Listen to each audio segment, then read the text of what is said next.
Hello, everybody. We're into Week 11, Zack and Harvard NFL Week 11. Philadelphia is going all the way across country, 3,000 miles to play Seattle on Sunday afternoon. And let's go over a couple things that everybody wants to know. The early money has come in on Seattle. 82% of the wagers are there. It opened at 4.5. It's moved to 6.5, and now it's settled pretty much at 6. Let's take a couple stats there. Philly's 1-4 on the road. Seattle, what do? Every single year, winner at home. They're 4-0 at home. So let's figure out who can win this game, covering the spread at +6. Basically, Philly is going to be running back by committee. It's either going to be Matthews or Sproul. I'm not sure exactly what. Matthews had a big game, and they kind of took the Sproles out, but I think they're going to use a lot of that running by committee this weekend. Carson Wentz on the road against Seattle, and let me tell you something. It's a different thing. Do you realize, let's think back. He's only been in the league a couple months. This time last year, he was playing for North Dakota State. All right? Then he graduated home games in Philadelphia, which, okay, he's a little comfortable. Then he goes on the road. This year, he's 1-4 on the road, so that's not bearing well. And now you're going to go to the most difficult venue that he's ever even seen, heard of, or tasted, and that's going to be problematic. So let's look at the two defenses. If you look at the defense, how many points per game? Seattle is 17.6 points per game, and Philadelphia 17.8 points per game. Yeah. So basically, they're exactly the same. So sometimes I go down to this, Zach. I say, you know what? Let me just take a good team. Let's take Dallas. Who do I think would have a better shot of either beating or blowing out, or who can compete with Dallas? Yeah. Okay, my first thought between these two teams is certainly not Philadelphia for some reason. So I could definitely see Seattle keeping up with Dallas. So that gives me a good hint that I probably do like the Seattle side, plus they're playing at home, plus everything that we've said about the road wolves of Carson Wentz and the Philadelphia. Now, Pete Carroll, he's got his team raw. The only thing he's got to remember to do is take the pom-poms out of their hands as they start to go up and down on the field. CJ Prostis, the running back, they found him. He's a rookie. They've released him.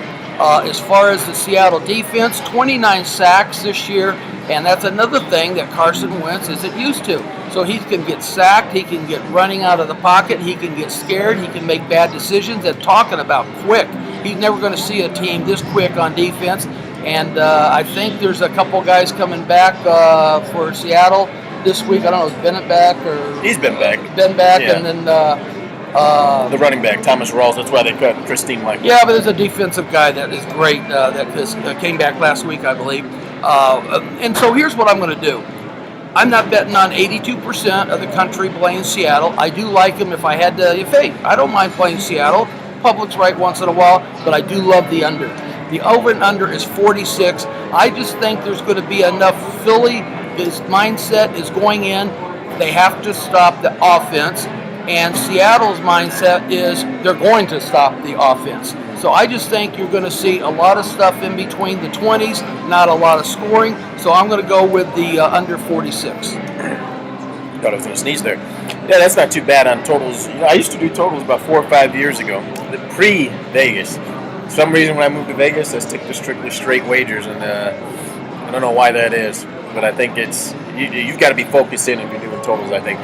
But for me, I have an old adage that I have stuck with from Arizona to Vegas, especially in the NFL. If I bet a certain team the prior week, they're automatically off the board. I don't handicap the game. So last week, I handicapped Seattle plus the 7.5, plus the 9 against the Patriots. So that won't even be considered this week against the Philadelphia Eagles. But I'll give a few tidbits here. I went 1-2 last week in the NFL, keep in mind. 2 close losses with the Monday Night Bengals. I don't know why that touchdown pass wasn't reviewed. That Andy Dalton one, but it should have been. I mean, that Marvin Lewis. What is he thinking there? I don't know. If you can't review that, especially when it's so much of an impact. But I think the rule is if you're in the end zone, you have to come down with the ball. But he came down before the end zone, like the half-yard line, fumbled it into the end zone, recovered it, but it was a catch. It wasn't one of those things where you've got to come down with the ball. It's not the Calvin Johnson rule, so I don't understand why that wasn't reviewed. And then the other one was the Vikings, which it was really no advantage play there, but I always put out 3 plays, so that one was a loss right there. But back to this game. The Seattle Seahawks, the travel factor. This is something that Trent Dilfer talked about, and I think you have to keep this in mind. You know, he talked about Seattle being South Alaska, and it's like, what's Roger Goodell doing to Pete Carroll, sending them across the country, back and forth. They played the Jets at the Jets. They played the Patriots at the Patriots. They've flown all over the place every other week, it seems like. Sounds like a good time to bet the under. And I think they played in Atlanta, didn't they? Or is that a home game? That was a home game. Never mind. But either way, they've been going back and forth, back and forth, back and forth. So you have to keep that in mind, especially when you have big lines like this. Teams that are coming off a big win, it doesn't matter if they're a good team or a bad team. You see this all the time in college football because travel isn't as much of a factor. There's less games in a season. But this is a 17-week season, 16-game season, and these are professional athletes, so there's going to be a factor there. Remember, they had the short week, Monday Night Football against the Bills, right back to it on Sunday night in New England. Now they're traveling back home, and this Philadelphia Eagles team, maybe they didn't play as great as they should have against the Falcons, but they're looking a little bit better, especially defensively. Defensively, they are improving. Especially defensively. So this would be a game, like I said, I would not wager. It's a good spread. They're always good in the NFL, of course, but there's just too much of a variable there, especially coming off that big win Sunday night, ATS. Well, I think both of these, Philly and Seattle, are just fantastic defenses, and like you said, the travel, they're both coming off huge games, and I just think that crowd is just going to take Philly out of it. And I really think in order to do that with a rookie, you're just going to run.